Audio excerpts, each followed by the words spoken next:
ẹ̀yin tèmi welcome back. Ǹjẹ́ ẹ ti wo program mi pé bí program yín KTNT bó ṣe affect mi negative or positive? Mo fẹ́ kẹ́ ẹ lọ wò ó. Kí là ń dó tá ní kílẹ̀ mọ̀mọ́? Kí la fẹ́ dó tá bàdí jẹ́? Tídìí bá bàjẹ́ tó nídìí ló dà. Ẹ lọ wo program yẹn. Thank you so much. Ẹ̀yin tí tèmi lórí program yìí dúdùn lóbi ń sun alhamdulillah wàá pa mi on point. Lóòótọ́ ẹ jẹ́ kí n sọ fún yín, tíyàn bá rí ọkọ tiẹ̀ tó fẹ́ràn èèyàn in and out, tíyàn náà fẹ́ràn ẹ̀, ìyẹn ó gbádùn ìbálòpọ̀ ẹ̀, ìyẹn ó gbádùn ìbálòpọ̀. But àwọn obìnrin tó ń gbádùn ìbálòpọ̀ kò é ṣe àwọn obìnrin tó ẹ̀sẹ̀ bímọ ẹyọ kan ọbọ̀rún méjì rárá. Àwọn obìnrin tí wọ́n ti ní experience yìí dẹ̀ ní wọ́n ti even mọ irú nǹkan táwọn lè lò tó jẹ́ káwọn gbádùn ẹ̀. Àwọn ọmọ kéékèèké tẹ ní wọ́n complain wọn ò gbádùn rẹ̀ ni because they are still young. Gbogbo bẹ̀yẹn sì contrast. Ọ̀pọ̀lọpọ̀ wọn lẹ fi máa rí pé wọ́n máa ní bruises. Ẹ̀yin wá compare àwọn ìyàwó yẹn pẹ̀lú àwọn obìnrin tó ti lọ gágàl, kí n lo mild word, tí wọ́n ti lọ gágàl. Àwọn obìnrin tó ti bímọ 3 4, àwọn obìnrin tó ń lo káyámátá búróbà, àwọn obìnrin tí wọ́n mọ nǹkan tí wọ́n sọ fún ọkùnrin, àwọn obìnrin tí wọ́n mọ bí wọ́n ṣe twist waist wọn, àwọn obìnrin tí wọ́n mọ bí tí wọ́n fẹ́ lá, àwọn obìnrin tí wọ́n mọ nǹkan tí wọ́n á sọ, àwọn obìnrin tí wọ́n lo àdódùn ló fẹ́ compare ìyàwó rọ mọ̀jẹ̀sí, ó fẹ́ compare rẹ̀ sí. Ẹ tẹ̀lé, ẹ fílẹ̀, ẹ ṣe ní tẹ̀lé ni. Ẹ má wàá sọ ìyàwó yín, ẹ má wàá sọ di onínàbì díẹ̀díẹ̀. As time goes on, ó máa learn.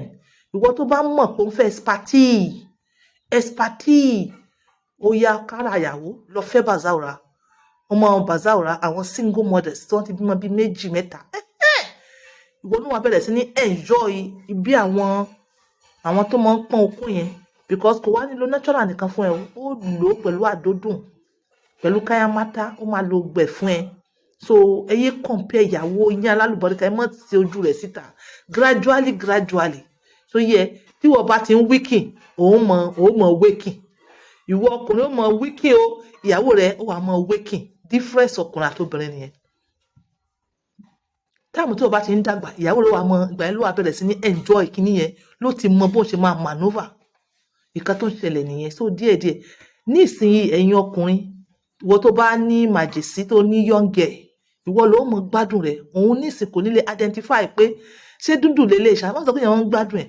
Ọ̀pọ̀lọpọ̀ wọn máa ń ta wọ́n máa ń ní bruises, especially fún ẹ̀yin ọkùnrin tẹ́ ẹ̀ mọ bí wọ́n ṣe ń communicate pẹ̀lú obìnrin, especially ẹ̀yin ọkùnrin tẹ́ ẹ̀ mọ bí wọ́n ṣe ń lubricate, especially ẹ̀yin ọkùnrin tẹ́ ẹ̀ mọ bí wọ́n ṣe ń change style.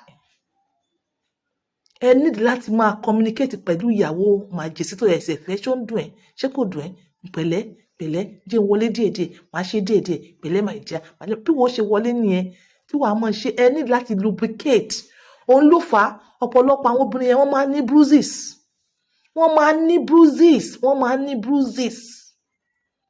Ọ̀pọ̀lọpọ̀ dẹ̀ ní sọ, ọ̀pọ̀lọpọ̀ ò ní sọ.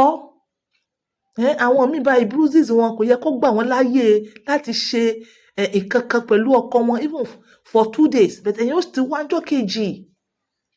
So ẹ need láti understand ara obìnrin bó ṣe ń ṣe, ẹ need láti máa béèrè question, ẹ need láti máa communicate, ẹ need láti nífẹ̀ẹ́ obìnrin. Ara obìnrin ẹ ṣe bí tara ọkùnrin.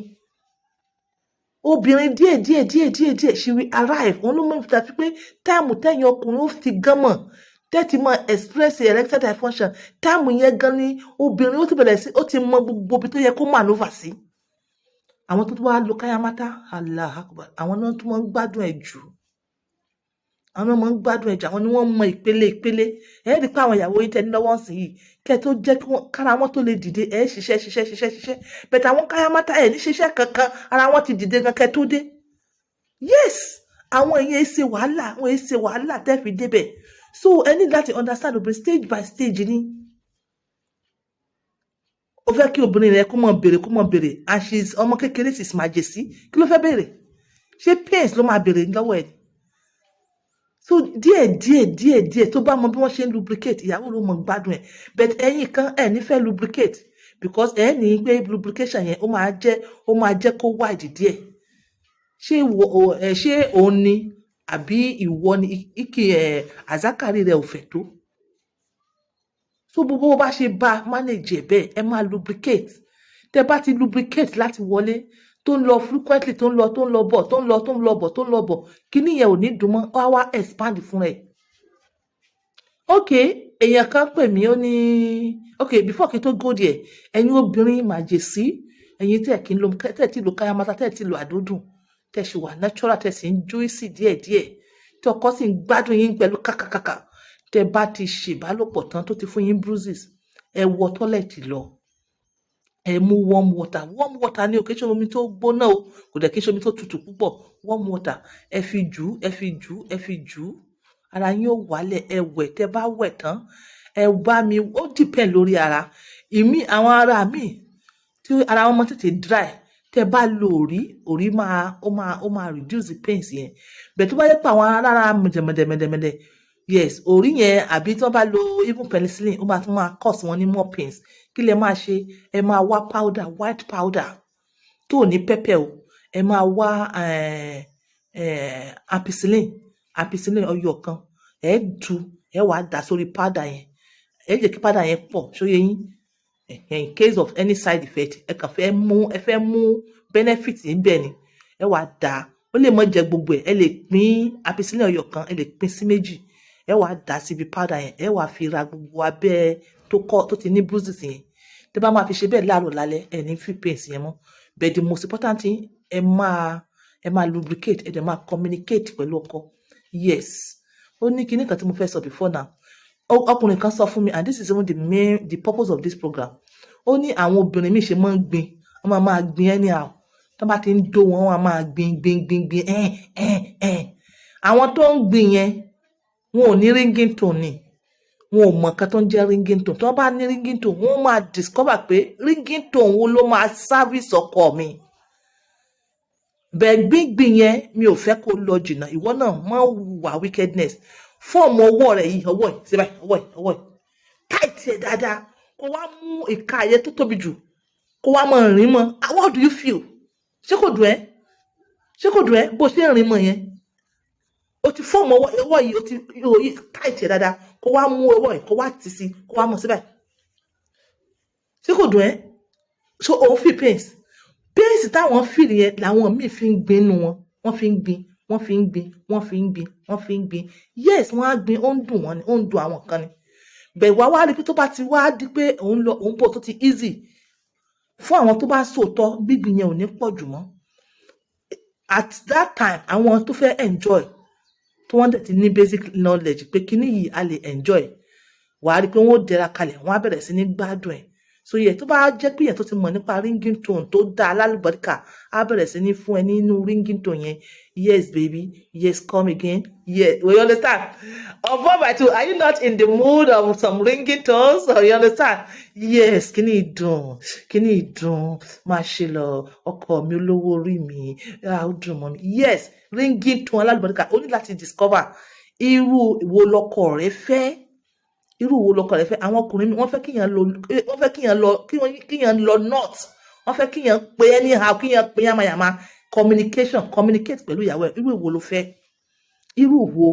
ló fẹ́ yes kò dìgbà ẹ mọ́ pretend àwọn míì mọ́ pretend bẹ́ẹ̀ tó wá rí àwọn tó ń lo àdódùn tó ń lo káyámátá àwọn obìnrin tó jẹ́ pé like wọ́n ti mọ in and out kínní àwọn obìnrin tó ti bímọ tó ti ṣe dé àwọn obìnrin tó ti wà ní ọkọ pẹ́ wọ́n mọ kíní ìṣe wọ́n dẹ̀ mọ ringtone ṣó yẹ ìwọ náà dé identify pé eléyìí òótọ́ ló ń sọ àbírọ́ àwọn míì bá ń gbádùn ìbálòpọ̀ jẹ́ kí n sọ fún yín àwọn míì máa ń ké ni àwọn míì bá gbádùn ìbálòpọ̀ àwọn míì wọ́n máa ń rẹ́rìn ni obìnrin míì ó rẹ́rìn kàkàkàkà nítorí pé ó gbádùn ẹ̀ ni ẹ má confuse ẹ lè rò pé àbúyọ̀ ń parọ́ ní ara ó ní bá ṣe lè express ara wa oníkálukú ní bó ṣe express ara ẹ̀ àmì ò rẹ́rìn àwọn míì dẹ̀ ní tí kíní ẹ̀ bá wà active wọ́n máa sunkún kò í ṣe pé ó yẹ kí ọkùnrin lè identify ẹkún pains àti ẹkún enjoyment. Ẹ má sọ wípé bóyá ó pretend bóyá bó ṣe ń sunkún yẹn bóyá ó ń parọ́ ni àbí bó ṣe ń rẹ́rìn yẹn ṣé kò ṣe pé ó ya wèrè rárá. Oníkálukú ní different bó ṣe lè express ara rẹ̀. So gbogbo ẹ̀yin tẹ́ ń gbin yes a ti sọ reason ìdí tó lè jẹ́ gbingbin. Tó bá jẹ́ pé gbingbin yẹn wá di pé ó ti wá ń go out of normal, ọkọ ó need láti sọ fún ìyàwó rẹ̀ yes ẹ má máa dákẹ́, ẹ má dákẹ́. Ibi lack of communications ló cause wàhálà nílé ọkọ àti ìyàwó. Lack of communications. Ẹ communicate, ìyàwó mi bó ṣe ń gbin yìí ó ń irritate mi, má máa gbin bẹ́ẹ̀ yẹn mọ́. Táàmù ìgbà tí mo bá ń wọlé mo mọ̀ pé ó lè mú gbingbin díẹ̀ wá. Èwo ni ó ti wọlé tó ti lọ fúlúfúlúfúlú wọ́n gan ti ń gbà, èwo ni gbingbin. So ó máa checkmate ẹ̀ ń gbà náà, ó máa checkmate ẹ̀. Tó bá dẹ̀ jẹ́ wípé gbingbin tó ń gbin yìí kì í ṣe pé bóyá ó ń pretend, ẹ need láti lọ check ní hospital. Maybe there's something else is disturbing her. Ó lè jẹ́ infections, ó lè jẹ́ pé bóyá kinní kan ti ń dí pelvic ẹ̀, kinní kan dí àárín yẹn, gbogbo cervix ẹ̀, kinní kan ti dí tó jẹ́ wípé tó wá jẹ́ kí ìbálòpọ̀ yẹn kó nira. Tó bá persistent, ẹ lọ check hospital. This is on point by 2 using my words for this. Bye for now.